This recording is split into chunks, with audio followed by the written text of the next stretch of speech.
10여일 전에 튀르키예와 시리아에서 지진이 일어나서 참 많은 사람이 목숨을 잃고 또 건물뿐만 아니라 사회 기반 시설까지 다 파괴되었습니다. 이 때문에 1,000만 명이 넘는 이재민들이 발생했고 그 지진에서 살아남은 사람들도 생명의 위협을 받고 있습니다.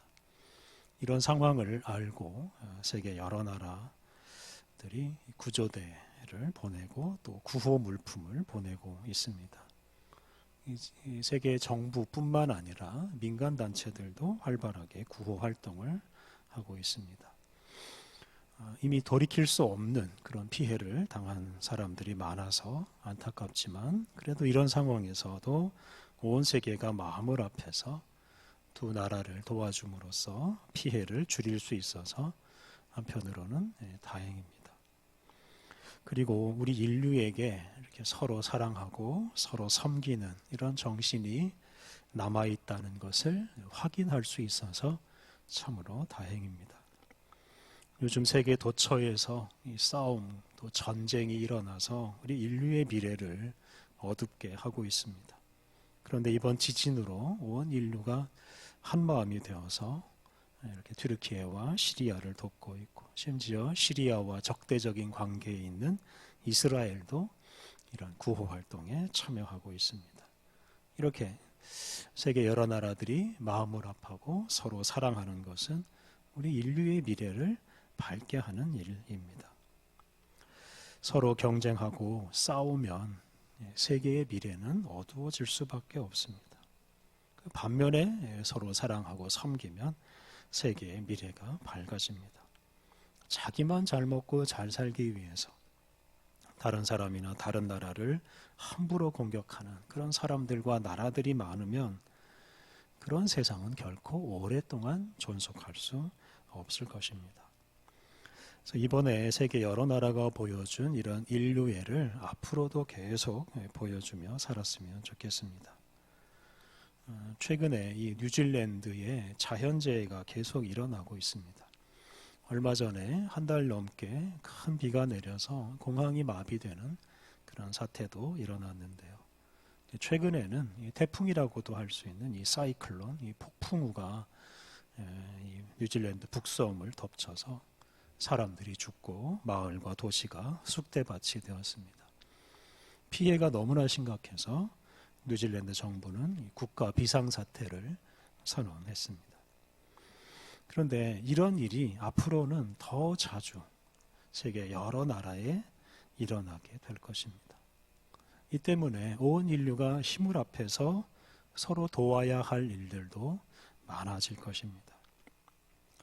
그동안 우리 인류가 다른 사람이나 다른 나라보다 더 잘 살기 위해서 경쟁을 벌이며 살아왔습니다. 전쟁을 불사할 정도로 소위 경제 전쟁을 아주 치열하게 벌이고 있습니다. 이제 그 결과로 우리 인류가 분열되고 자연 환경은 극심하게 파괴되고 이 때문에 우리 인류의 미래가 불투명하게 되었습니다. 이런 위기를 극복하려면 이렇게 경쟁하고 싸우고 더 높은 데 올라가서 상대방을 지배하려고 하는 마음을 그쳐야 됩니다. 다시 말하면 잘 살기 위한 경쟁을 그만두어야 하고 대신에 서로 사랑하고 섬겨야 합니다. 그렇게 하면 나라들 간의 관계, 우리 인류의 관계가 회복되고 자연 환경도 회복될 것입니다. 그래서 이렇게 서로 사랑하고 섬기는 것이 이 모든 문제의 근원적인 해결책이라고 생각하고 실천한다면 우리나라뿐만 아니라 온 세계의 미래가 밝아질 것입니다. 오늘 본문에 나오는 예수님은 당신의 생명까지 내놓으시면서 우리 사람들을 사랑하고 섬기셨습니다. 그리고 이런 삶으로 우리 온 인류를 구원으로 이끄셨습니다. 그래서 오늘은 우리 예수님의 사랑과 섬김을 묵상하고자 합니다. 오늘도 지난주에 이어서 마가복음을 공부합니다.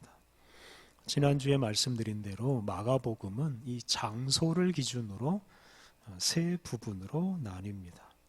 예수님께서 갈릴리 지방에서 활동하신 이야기, 첫 번째 부분이고요. 그리고 예수님께서 갈릴리 지방을 떠나서 예루살렘으로 가는 도중에 일어난 이야기가 두 번째 부분이고, 마지막으로는 예수님께서 예루살렘에서 고난받으시고 죽으시고 부활하신 이야기가 세 번째 부분입니다.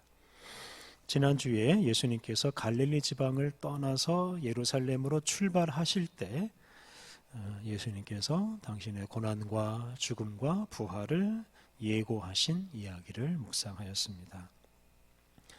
예수님은 갈릴리 지방을 떠나서 예루살렘으로 올라가실 때 이 무지한 제자들을 가르치시기 위해서 세 번이나 반복해서 당신의 고난과 죽음과 부활을 예고하셨습니다.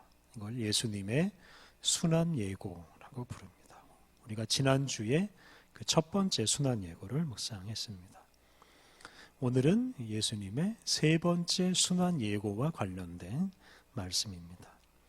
오늘 읽은 본문 바로 앞에 있는 33절과 34절을 보면 예수님께서 당신이 예루살렘에 올라가면 이방인에게 넘겨져서 조롱과 채찍질과 죽임을 당하고 그리고 다시 살아날 것이라고 말씀하셨습니다. 이게 바로 예수님의 세 번째 순환 예고이자 마지막 순환 예고입니다. 이 말씀하시고 나서 예수님은 이제 예루살렘으로 들어가십니다. 그래서 오늘 본문 뒤에 나오는 11장을 보면 예수님께서 예루살렘으로 들어가시는 이야기가 나옵니다.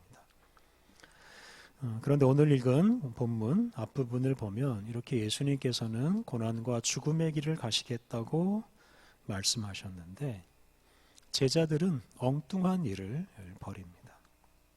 제자들의 이런 엉뚱한 행동은 바로 예수님에 대한 무지에서 비롯된 것입니다.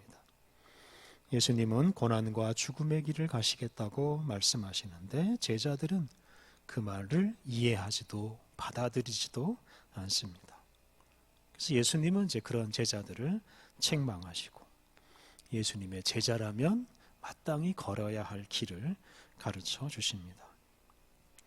먼저 오늘 본문 앞부분을 보면 예수님의 제자 중에서 야고보와 요한 이 두 제자가 예수님께 와서 주의 영광 중에 자기들 중 하나는 예수님 우편에 또 하나는 좌편에 앉게 해달라고 요청하였습니다.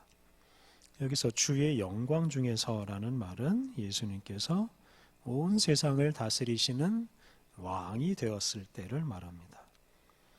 예수님께서 영광스러운 자리를 차지하였을 때 그때 예수님의 우편과 좌편, 다시 말하면 예수님 다음 가는 자리를 우리에게 주십시오라고 야고보와 요한이 말하는 것입니다.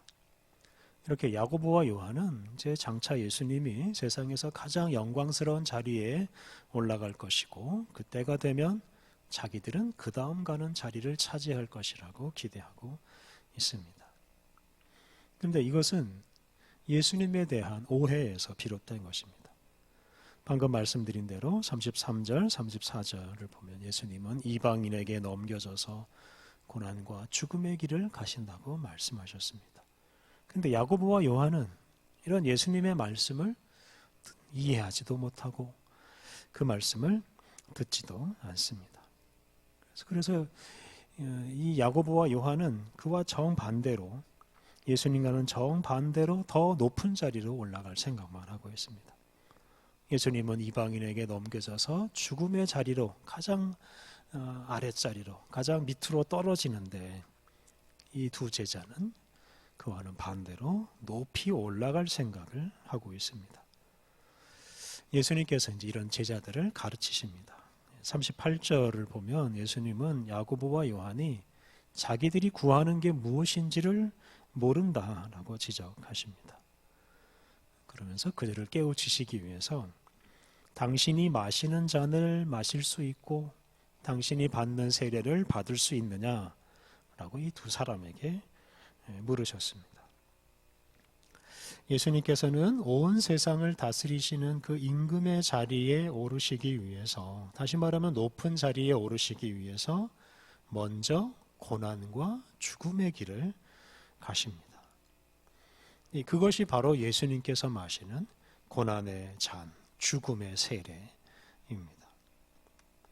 예수님은 야고보와 요한에게 그들도 당신과 같이 이런 고난의 세례와 고난의 잔과 죽음의 세례를 받을 수 있느냐라고 물으셨습니다.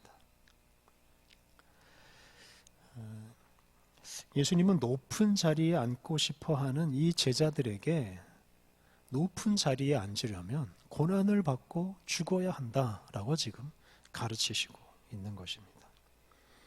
그런데 예수님의 제자들은 이 예수님의 말씀을 깨닫지 못합니다. 그리고 높은 자리를 두고 서로 다투기 시작합니다.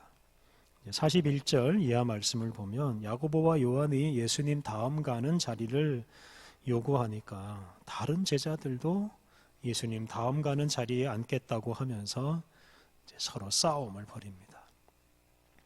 예수님은 고난과 죽음의 길을 가시겠다고 말씀하셨는데 제자들은 그 말을 듣고서도 예수님을 따라 고난과 죽음의 자리로 가기보다는 높은 자리에 가고 앉고 싶어하는 마음을 가지고 서로 싸웁니다. 이런 제자들을 보시고 예수님께서 당신의 제자들이 어떻게 살아야 하는지를 말씀하십니다. 우선 예수님은 당신의 제자들은 이 세상의 권력자들처럼 약한 사람들 앞에서 권세를 부리지 않아야 된다라고 말씀하십니다. 43절, 44절을 보면 예수님은 이 세속 권력자하고는 다른 방식으로 살아야 된다라고 말씀하십니다. 43절, 44절 너희 중에는 그렇지 않을지니 너희 중에 누구든지 크고자 하는 자는 너희를 섬기는 자가 되고 너희 중에 누구든지 으뜸이 되고자 하는 자는 모든 사람의 종이 되어야 하리라. 예수님은 당신의 제자들에게 이 세상의 권력자들처럼 다른 사람을 지배하고 다른 사람을 부리려고 해서는 안 되고 다른 사람을 섬기고 다른 사람의 종이 되어야 한다라고 말씀하셨습니다.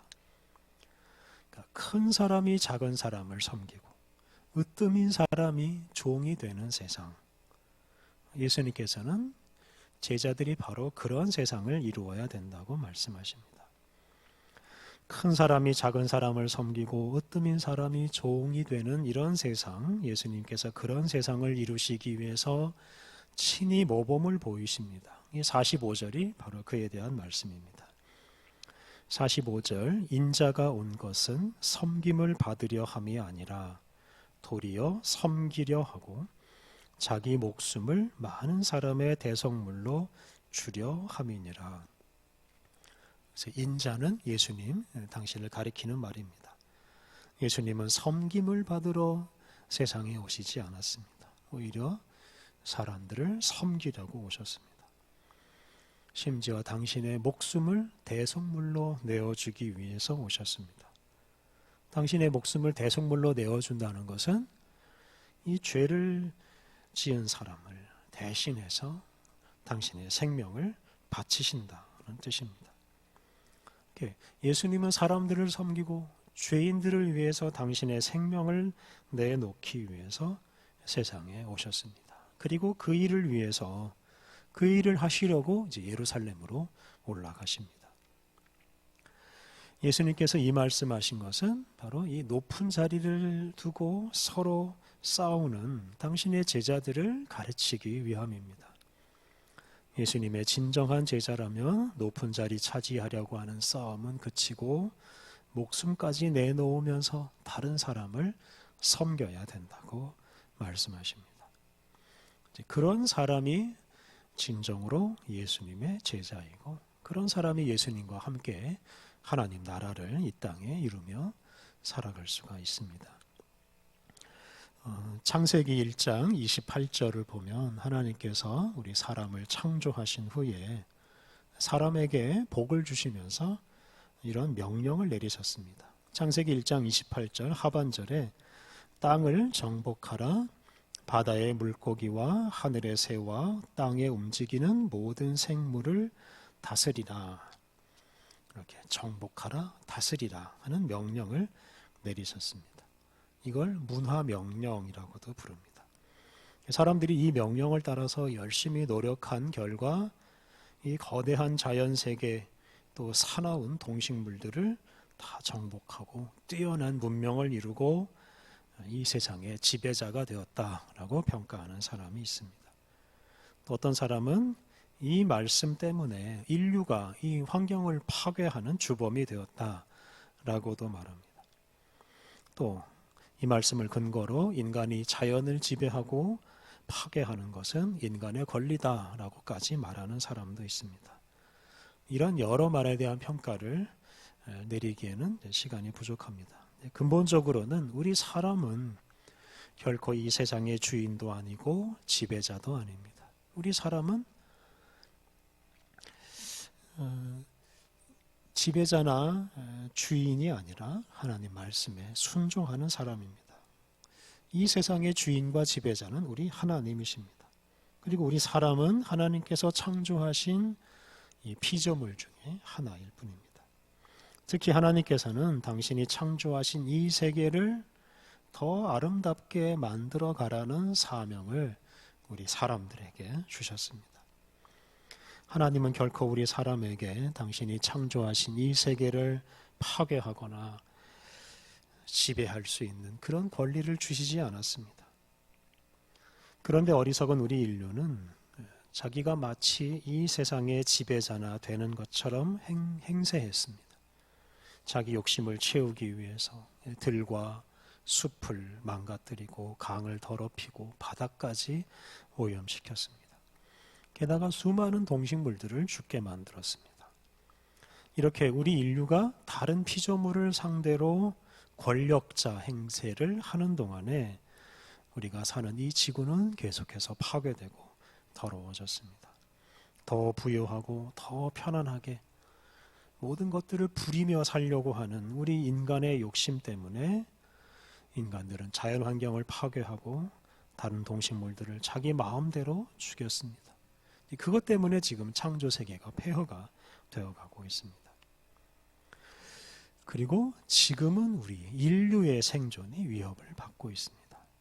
이런 상황에서도 우리 인류가 계속해서 이 자연세계의 지배자 노릇을 계속한다면 우리 인류는 정말로 절망의 나락에 떨어지고 말 것입니다. 오늘 우리들은 예수님께서 제자들에게 가르쳐 주신 이 말씀을 기억해야 됩니다. 우리는 큰 사람이 되려고 하지 않고 섬기는 사람이 되어야 합니다. 으뜸이 되려고 하지 않고 모든 사람의 종이 되어야 합니다. 섬김을 받지 않고 섬겨야 합니다. 또 목숨까지 내어주는 그런 사랑을 해야 합니다. 특히 하나님께서 지으신 다른 피조물들을 더 이상 지배하거나 착취하지 않고 사랑하고 섬겨야 합니다. 이것이 바로 예수님을 따르는 그리스도인다운 삶의 방식입니다. 그리고 우리가 이렇게 살아갈 때 세상을 살리는 예수님의 복음이 전파될 것입니다. 우리가 사는 세상에는 이 섬김을 받으려고 하는 사람이 너무 많습니다. 돈이 많다는 이유로, 권력이 있다는 이유로, 공부를 잘한다는 이유로, 시험을 잘 봤다는 이유로 자기가 다른 사람보다 더 높은 자리에 올라야 하고 자기가 더 많은 돈을 벌어야 한다. 자기가 다른 사람을 지배해야 한다라고 생각합니다. 그리고 그런 사람들이 너무 많다 보니 이 세상은 전쟁터와 같습니다. 강한 사람이 약한 사람, 부자가 가난한 사람, 똑똑한 사람이 무식한 사람을, 그리고 인간이 자연을 지배하는 그런 세상이 되었습니다. 그런데 이런 세상은 한마디로 말하면 지옥 같은 세상이고 이런 세상은 결국 망하고 말 것입니다. 하나님은 예수 그리스도를 우리와 온 세상을 위해서 보내주셨습니다. 또한 예수님은 당신의 생명을 우리와 온 세상을 위해서 내어주셨습니다. 이걸 보면 우리가 믿는 하나님, 삼위일체 하나님은 우리와 세상을 지배하는 분이 아니라 우리와 세상을 사랑하고 섬기는 분입니다. 이런 삼위일체 하나님의 사랑과 섬김 덕분에 우리들이 하나님의 자녀로 하나님 나라를 상속할 사람으로 살아가고 있습니다. 이런 하나님의 사랑과 섬김을 받은 우리들이 하나님의 자녀답게 또 예수님의 제자답게 살아가야 합니다. 다시 말하면 우리도 사랑하고 섬기며 살아야 합니다. 특히 우리 인간의 욕심 때문에 파괴되어서 이 신음하는 우리 자연세계를 또 멸종하는 동식물들을 우리가 특별히 사랑하고 섬겨야 하겠습니다. 높은 자리나 차지하려고 하고 다른 사람과 동식물들을 지배하려고 하는 사람은 결코 예수님의 제자가 될 수 없습니다. 예수님의 이 말씀을 우리가 마음 깊이 새기고 예수님처럼 우리의 생명까지 내어놓으며 우리의 이웃을 또 다른 피조물들을 우리가 사랑하고 섬기며 살아가야 하겠습니다. 우리 함께 기도하겠습니다. 우리를 사랑하시는 하나님, 주님의 사랑과 섬김 덕분에 이 세상이 존재하고 또 우리가 하나님 나라 소망을 품고 살고 있습니다. 하나님, 우리가 주님의 사랑과 섬김, 주님의 은혜를 잊지 않게 하옵소서. 그리하여 우리 자신을 높이고 다른 사람을 지배하려고 하는 욕심을 잘 물리치게 하옵소서. 고난과 죽음의 길을 가시며 생명까지 내어주신 예수님을 따라서 우리도 우리 자신을 낮추며 우리의 이웃을 사랑하고 섬기게 하옵소서. 특별히 우리 사람의 욕심과 지배로 상처있고 신음하는 자연세계와 동식물들을 깊이 사랑하고 그들을 섬기게 하옵소서. 하나님, 우리 사람들은 낮아지고 다른 피조물들은 높아짐으로 주님께서 창조하신 세계가 아름답게 회복되게 하옵소서. 예수님의 이름으로 기도드립니다. 아멘.